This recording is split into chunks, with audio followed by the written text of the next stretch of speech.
Hi everyone, and welcome back to the Publishing Performance Show. I'm really happy to be joined today by Flora Qian, who is a writer from Hong Kong who now lives in the US, and she's the winner of the Provost Prize.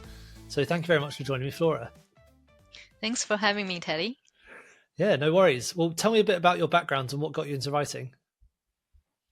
Okay, so I was born and raised in Shanghai in the 1980s, and in my early 20s, I moved to Hong Kong, and I lived there for a long time, on and off over a decade. I moved around a lot, so I was in US for my MFA for 2 years, and after I got married, we lived in Singapore for a short while, but mostly I was in Hong Kong, and until the beginning of this year, my family relocated back to the US.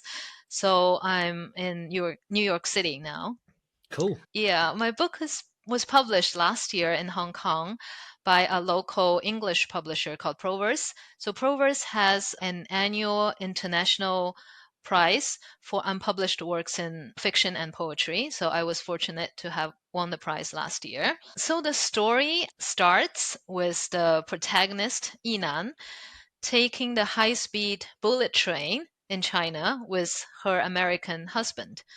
So this So is your she book. It's is called South of the Yangtze. Sorry, we didn't go through the title of it. Yes, Yeah. right. I should have mentioned that. South of the Yangtze is a novel. Yeah. And so the protagonist takes the high-speed train with her American husband. And this trip reminds her of her first journey through the same route when she was a child in the 1980s.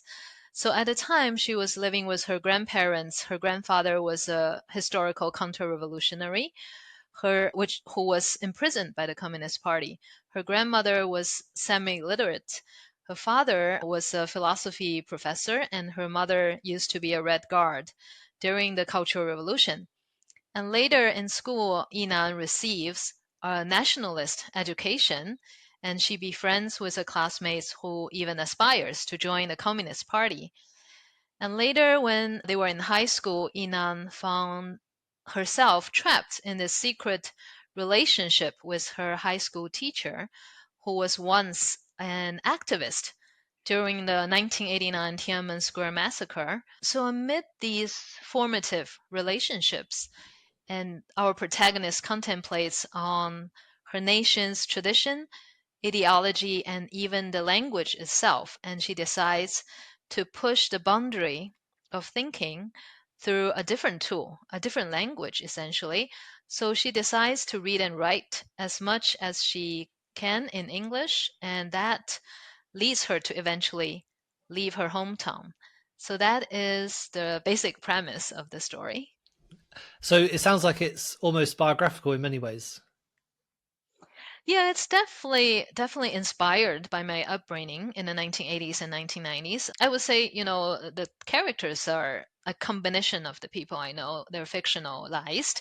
For example, the grandfather character in my book is a combination of both my paternal and maternal grandparents and also a brother of one of my grandparents.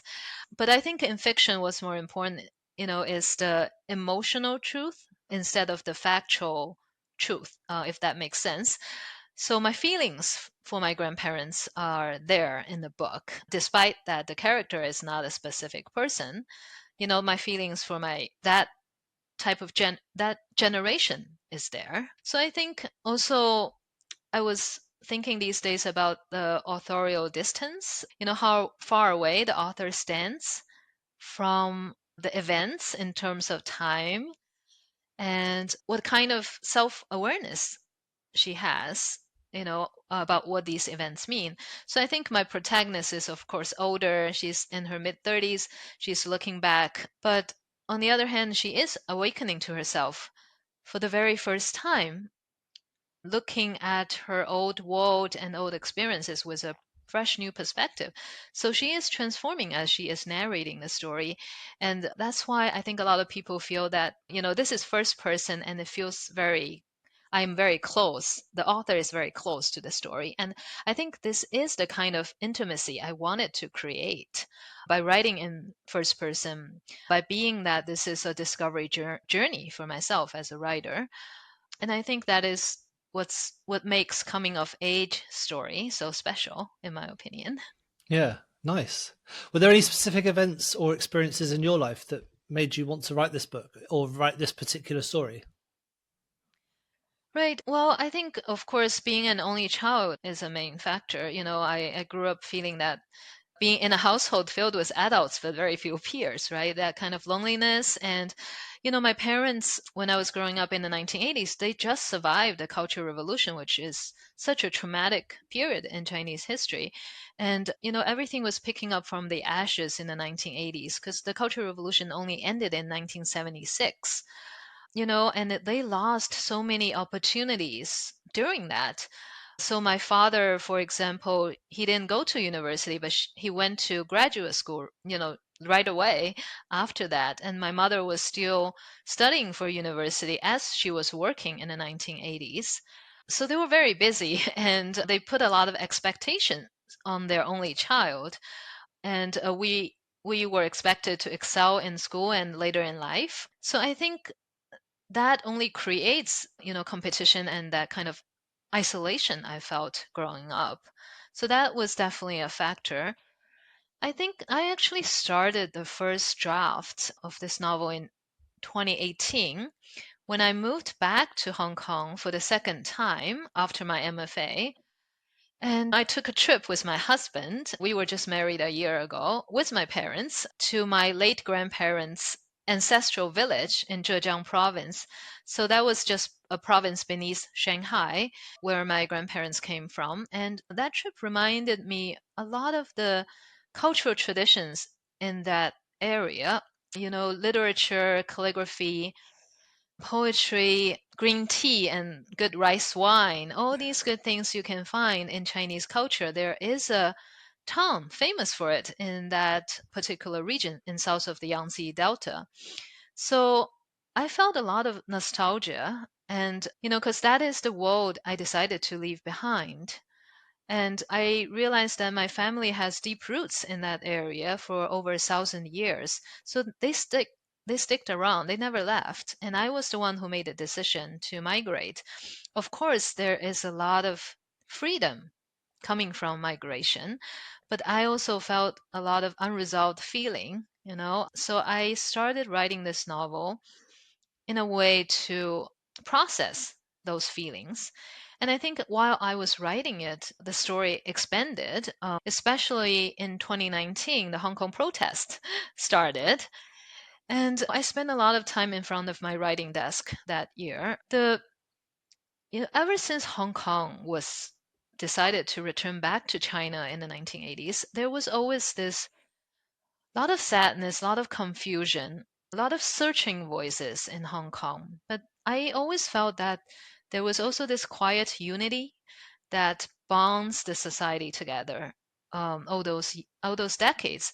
But in over the last decade, especially in 2019, I feel that the polarization of people's views and the color of their politics made everybody very lonely and very unhappy.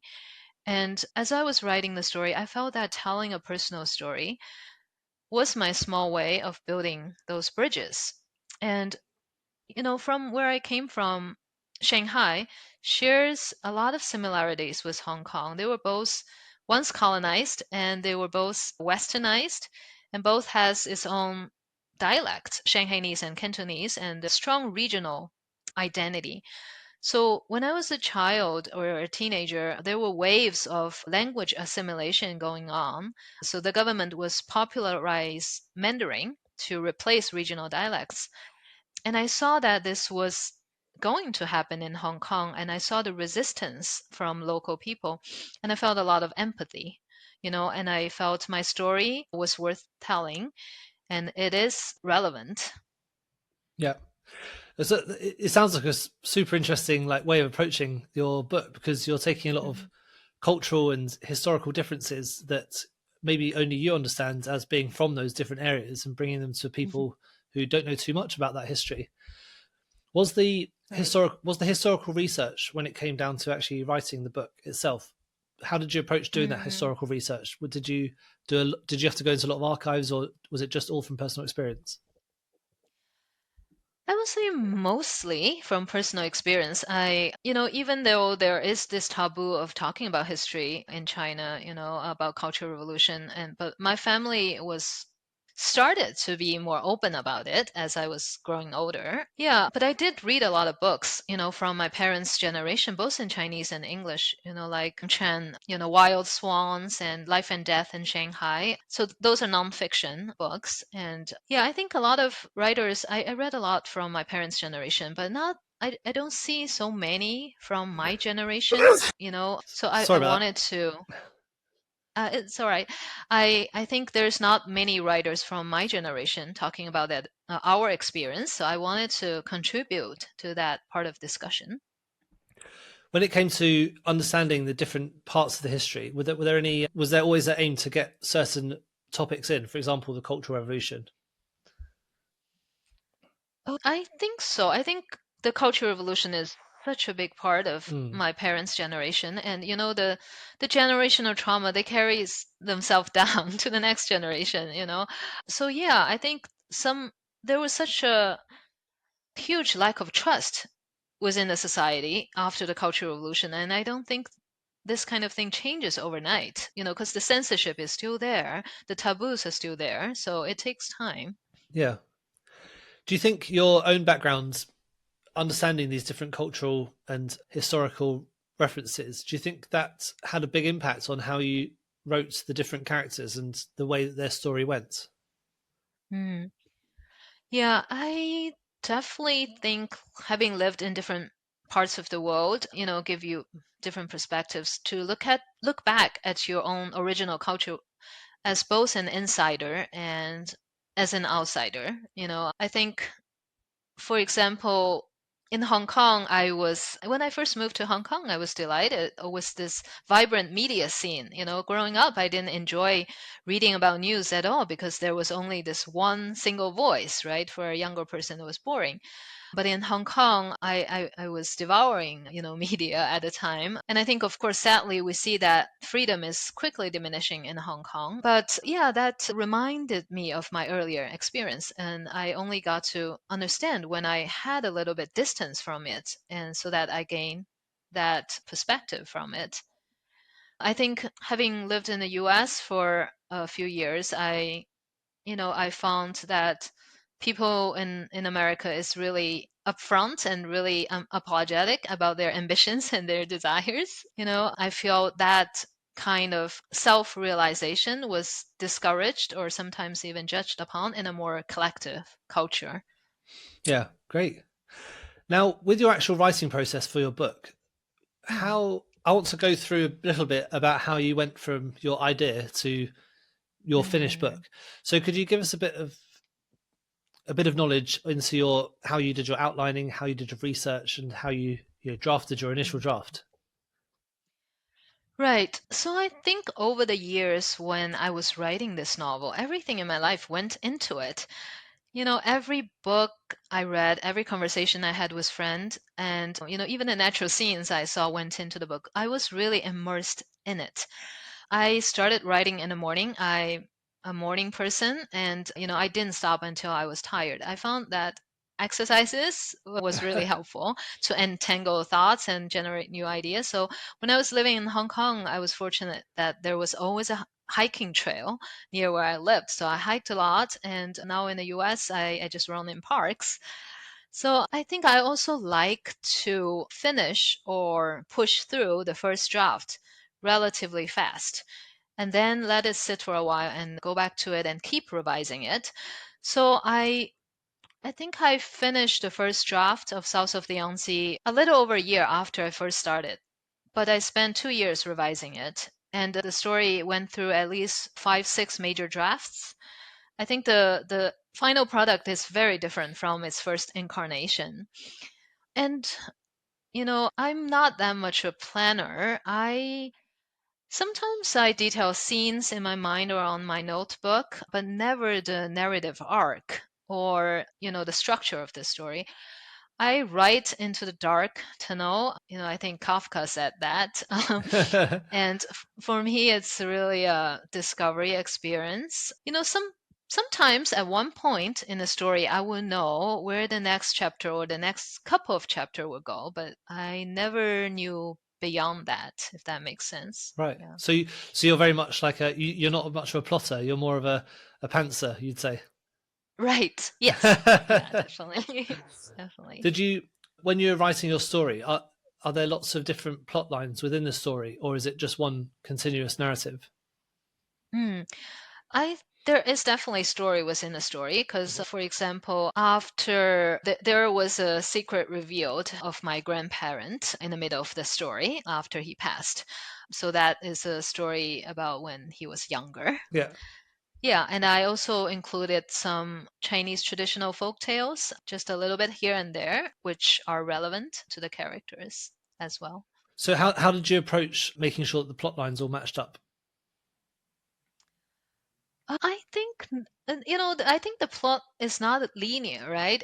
It diverts. So, but I think since I was writing as I was discovering the story, I think there is this natural continuity to it. I don't like the tidy, neat, endings or the tidy, neat resolutions of characters. Yeah, I think, yeah, I like the plot to be a little bit, messy, as what you Yeah. say. Did you use any particular tools to help you with your writing or to help you with the plot or anything to do with getting the book written?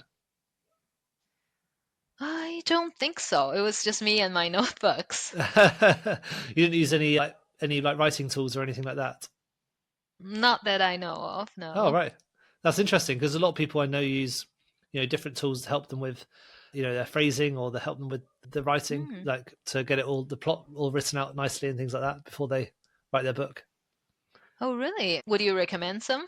Yeah, so there's one called there's three which I think are great. One's called Pro Writing Aid. It plugs into your Ah. it's a bit like Grammarly, but for writers, and it helps you with your sentence structure, looking at the way that you are using good English, but also making it sound nice as well. And it looks at your style of writing and it learns as you're writing.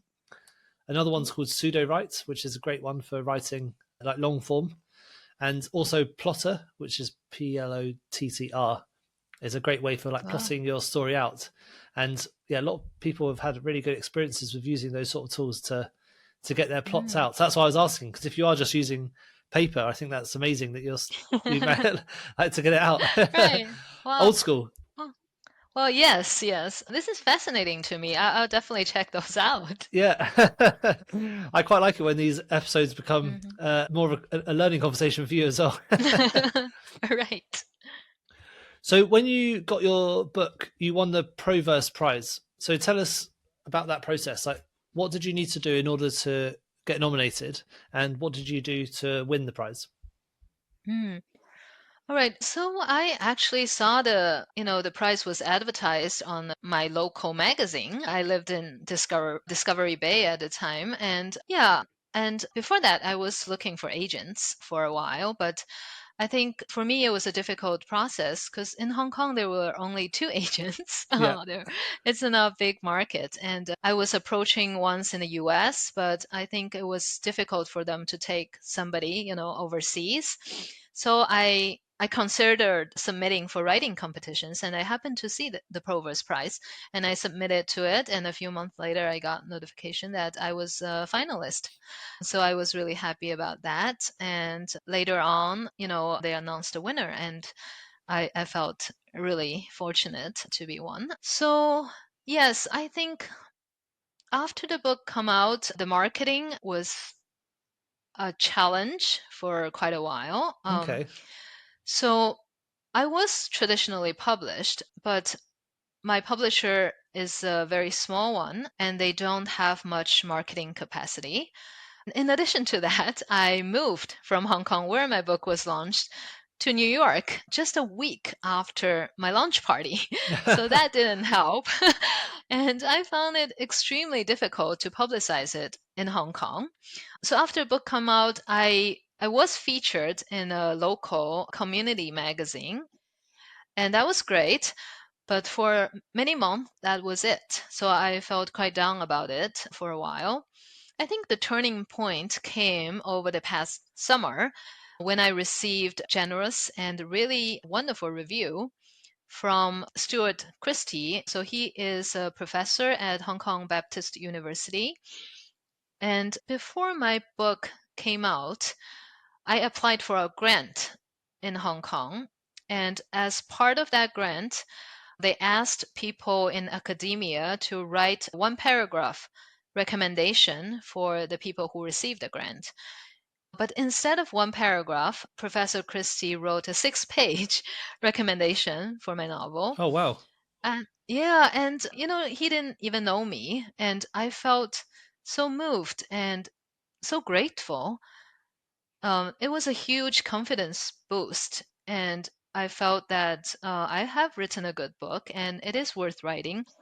And more importantly, it is worth getting the word out. So after that, I started looking for a publicist in the US since my publisher cannot do much, in New York. And I had no success walking into a bookstore in New York as representing myself and even trying to get them to read the book. Because, bookstores in New York, they don't take author copies.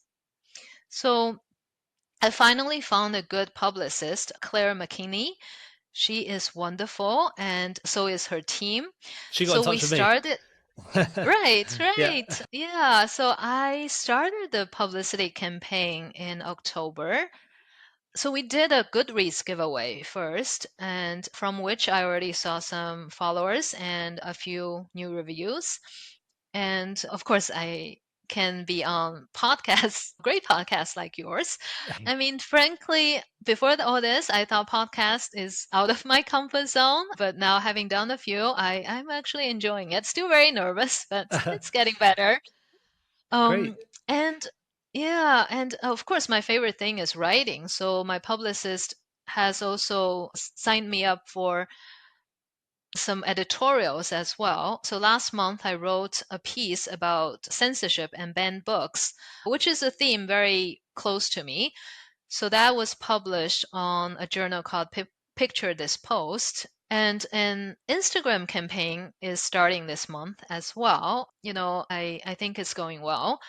And above all this, I now have a press kit with a press release in it. So last week, my family in Washington, D.C., they walked to a bookstore with my book and the press kit, and the bookstore agreed to keep the book Wow. and passed it on to the owner. So at the time, I thought, this is great. We don't know what happens next, but at least they're willing to take a look. But just this week, I actually got an email back from the bookstore, and they said they like the book. They want to have it in the bookstore and want to host an event for me next spring.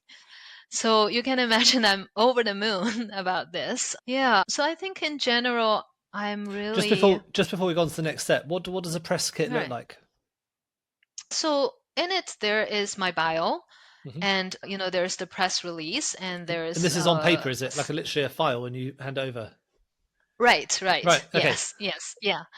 So, and then there is a few questions that, a few themes that I like to touch upon.